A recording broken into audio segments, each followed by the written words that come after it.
প্রায় ৯০০ দিন পর গত ৭ নভেম্বর খুলে দেওয়া হয়েছে বার্সেলোনার বহু ইতিহাসের সাক্ষী ক্যাম্প নো।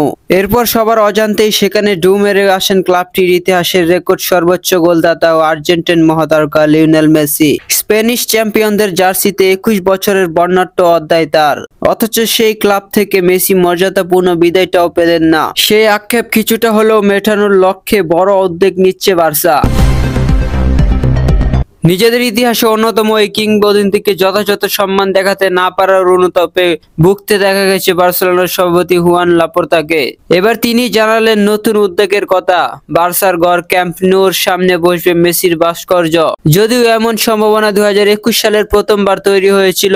ওই বছরের বার্ষিক সভায় বার্সেলোনা আরো দুই কিংবদন্তির মতো আর্জেন্টাইন ফরওয়ার্ডের ভাস্কর্য তৈরির আলোচনা করেছিল, কিন্তু অবিশ্বাস্যভাবে চুক্তির মেয়াদ পূর্ণ হওয়ার আগেই কাতালান ঠিকানা বদলাতে হয় মেসিকে। ক্যাম্প নূর সামনে মেসির ভাস্কর্য স্থাপন নিয়ে বার্সা সভাপতি লাপোর্তা জানিয়েছেন, আমরা বিষয়টি নিয়ে কাজ করছি, তবে অবশ্যই এজন্য মেসি ও তার পরিবারের অনুমোদন লাগবে। যখন সঠিক সময় আসবে এবং আমরা ভাস্কর্যের নকশা চূড়ান্ত করব, তখন আমরা তাদের প্রস্তাব পাঠাবো।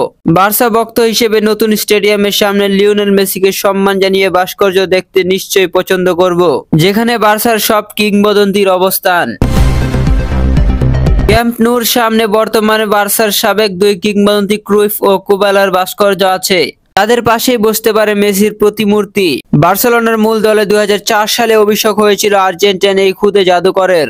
এরপর সব প্রতিযোগিতা মিলিয়ে খেলেছেন ৭৭৮ ম্যাচ, যেখানে গোল করেছেন ৬৭২টি এবং জিতেছেন ৩৫টি ট্রফি। এর মধ্যে রয়েছে ৪টি চ্যাম্পিয়ন্স লিগ, ৩টি ক্লাব বিশ্বকাপ এবং ১০টি লা লিগা।